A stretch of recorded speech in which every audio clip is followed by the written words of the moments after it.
So I just did my first recording with the microphone off by accident. So let's try that again. We just started day 20 on the Mystery Shard account.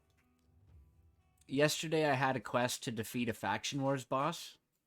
So before I went in here and showed the progress I made, initially I went with Undead Horde and I pushed up to the boss stage. I got 3-star on every stage up to the boss, but unfortunately it was the boss that does the ally attacks. So basically he wiped my team on the first move. That's a really tough boss to do until you get some like crowd control, some stun sets. So I pivoted to Knight's Rev, and I was able to actually clear the boss out on that stage. So I'll show you the champs I was using.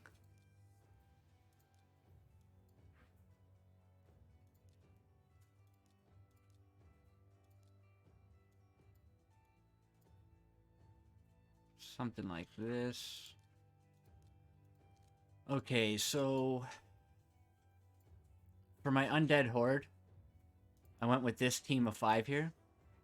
I had Banshee. I got her to level. I got her to 5-star yesterday and leveled her up a bit.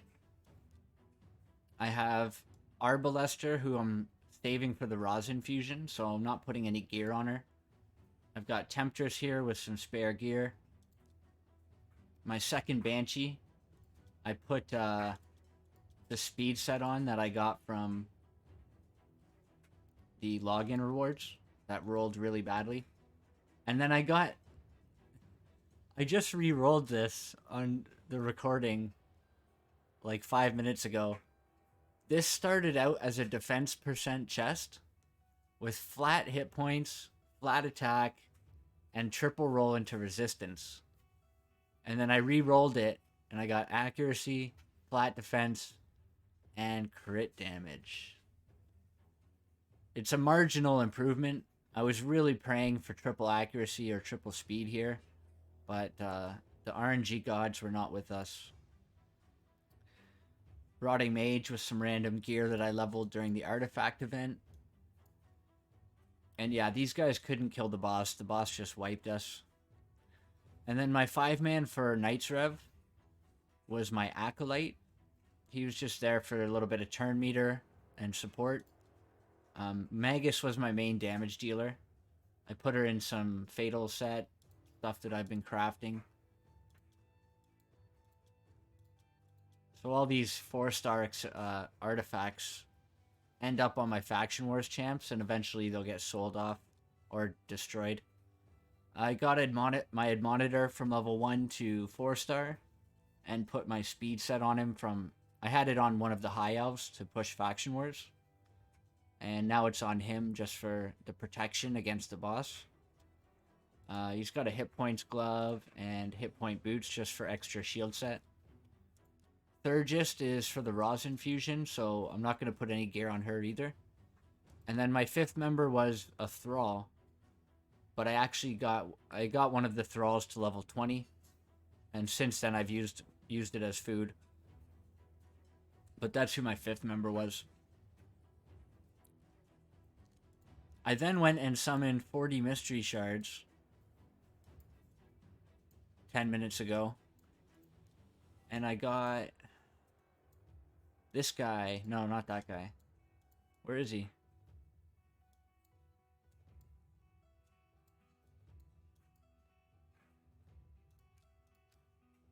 I'm blind.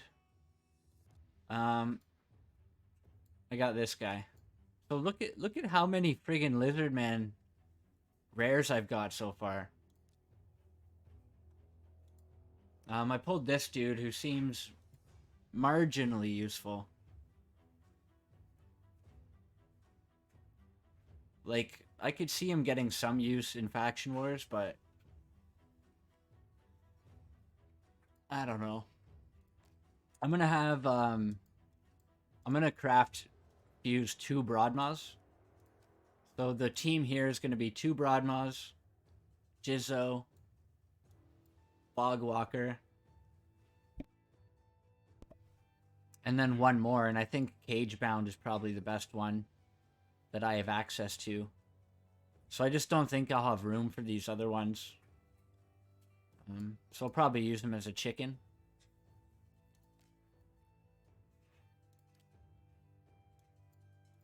Today my faction is Demonspawn and Bannerlords. I just went and cleared these 2 stages with my new team. And this is what I'm rocking. Eventually I'll have 2 or 3 Diabolists geared out and booked up. And level 50. And I'll kind of show you the strategy with those guys clearing.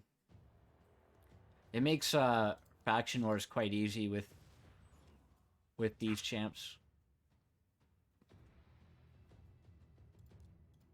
So they all have an AoE A2. And they all have a turn meter boost. When ascended, it reduces their turn meter as well. So they cycle their abilities very quickly. And then all I need to do is make sure they don't die. So if I put a shield set on this guy and boost his hit points up, and then just put all these girls in fast gear with some accuracy, I'll be able to plow through a lot of these stages quite easily.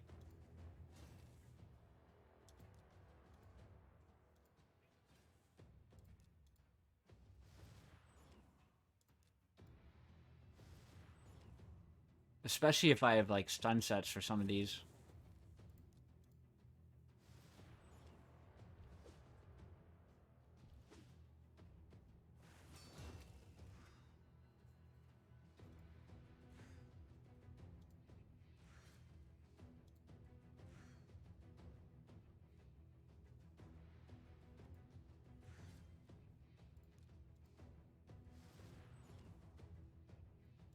I probably should have tried to cycle my abilities a bit more. So I'm probably going to die. One of them's going to die here. Yeah.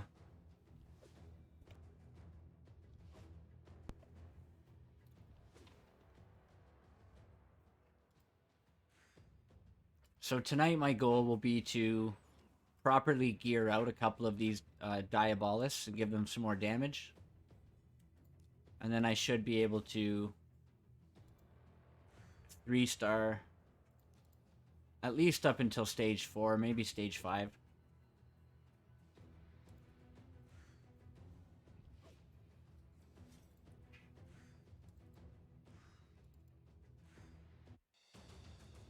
So that'll be fun. And I'll try to make it to the boss stage, but I doubt I'll be able to kill the boss. And then Bannerlords. I just cleared stage 1.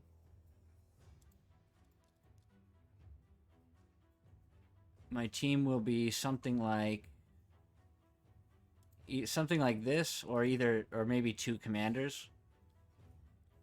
I'm gonna get these guys to. I'm probably gonna get all 3 of these to level 40 tonight, during the champ training event.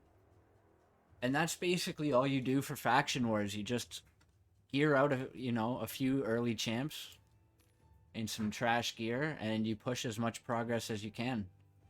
And in factions where you're lucky and you have a better carry champion, you push past the boss and you start farming epic perception materials.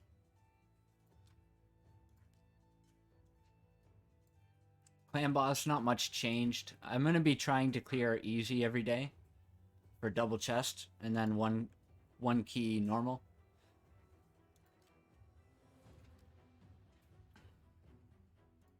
Doom Tower. I think this is as far as I'm going to make it on this rotation. I made it past the first wave with only 1 death, but the second wave is 2 Skull Lords, 2 Brachus, and a Manaya. And yeah, I really need just a lockdown champ that can provoke them all or stun them all, because they just wreck me on the first turn. So I'll see how far I get in like a few days, and if I don't think I can beat that, I'll go through and clear all these secret rooms. I know I can clear the first 4. Number 5 I can't touch because it's all rare voids. And I'm not leveling Arbalester because I only need her at 30 for the fusion. I could get Justiciar to 40. And I could level Cagebound to 30, 40, or 50. But I don't know if Cagebound 50 would be enough to even get through here. So I'm probably just going to leave this one alone. But still getting 12 fragments for Archmage on my first Doom Tower is pretty good.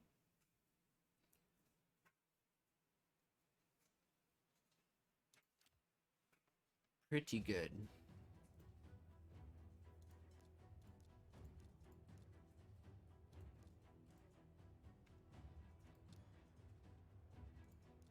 Let's do another 10 summon.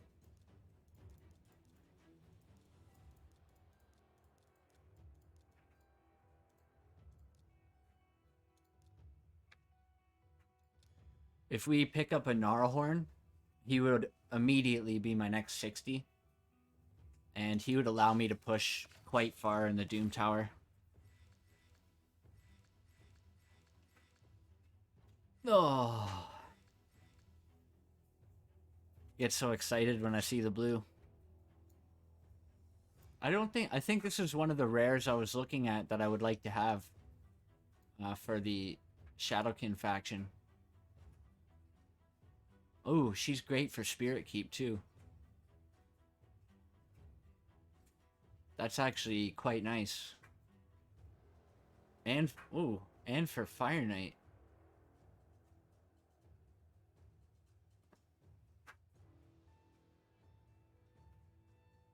%75% chance of decreasing the target's turn meter, and the third hit has a 75% chance of placing a decreased speed. Places a Veil buff on this champion for 1 turn, and 30% reflect damage on for 2 turns. Okay, so this is a really solid Fire Knight champ. That heal reduction especially will be useful. I'm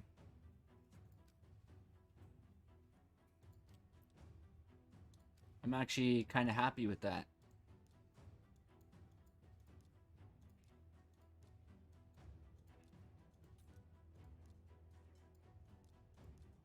So that makes my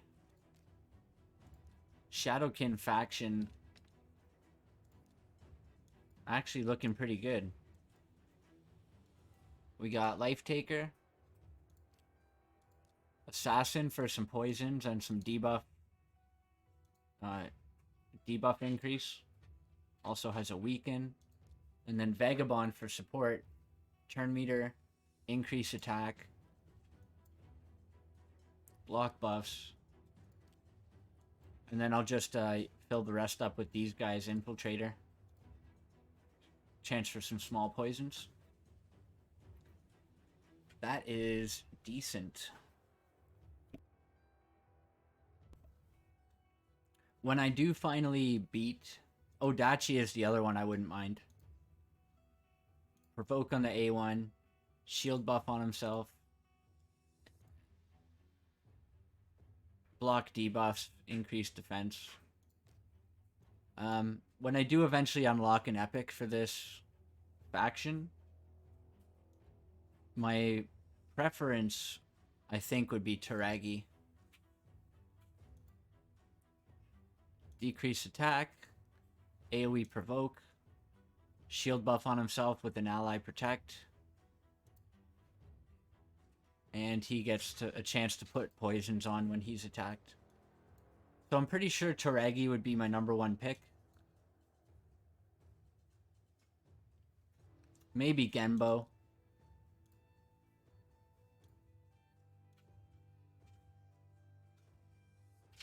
Yeah, Taragi or Genbo.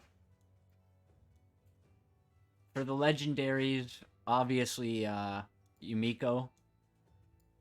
She just came out and she's absolutely overpowered.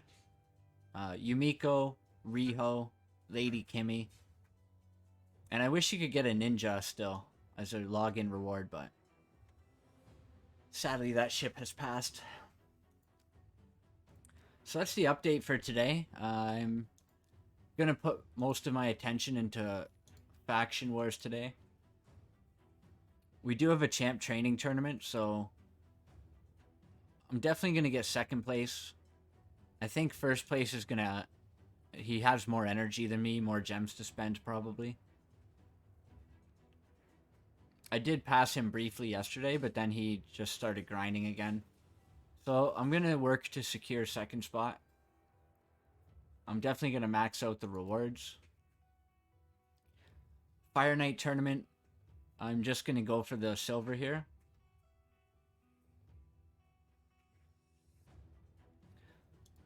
Oh yeah, we did Fire Knight yesterday for the missions. So now I'm stuck waiting till Sunday for the Void ones. And I'll show you my Fire Knight team. So we're on stage 12. Stage 12 I had to manual. So for autoing, I just went to stage 11.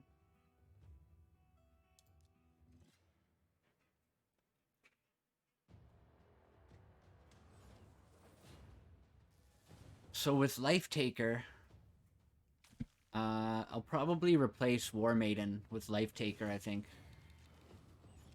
I won't get the decreased defense, but having that heal reduction up means it won't really matter how long it takes me to kill.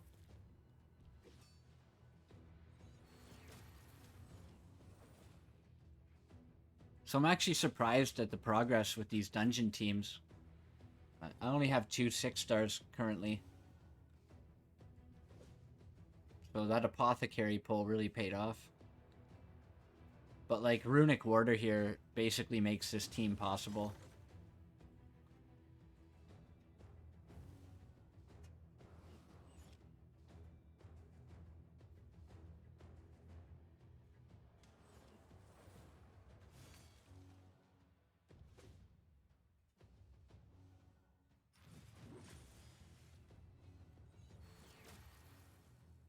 I think I need to put a little bit of speed on my Runic Warder.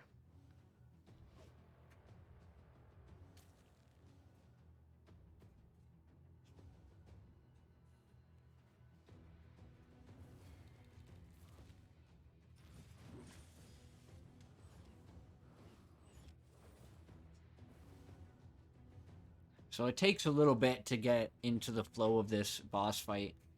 But once the abilities line up, I'm able to apply decreased defense. And then his hit points bar goes down quite a bit. See there, he got the reflect damage up at the perfect time. And now is when I'll start to get some debuffs up on him.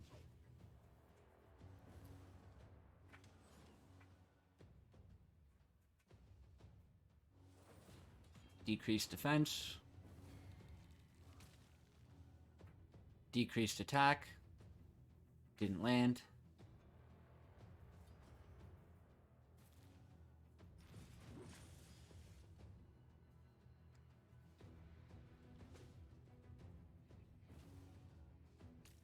Early Fire Knight is basically just about... Well, all Fire Knight basically. You need to have enough attacks to get the shield down. And then you either need to turn meter control. Or heal reduction and outlast him. Early on he doesn't heal that much, so your damage can kind of chip away at him over time. But once you get to higher stages, like I tried 13 yesterday and I couldn't deal any damage to him. Every round he would just heal back up to full. Here we go. Trash stun set piece, but I'll keep it just in case. Yeah, that's what I've been working on. I did the Force Keep yesterday. Oh, farming the Superior Potion for the Force Keep, man. It took me 2 runs. 24 energy versus 400 energy for the Spirit Keep to get 1 friggin' potion. RNG at its finest. So I'll leave it there. I'm gonna go and do all my dailies, push some faction wars, and I'll check you tomorrow. Have a good one.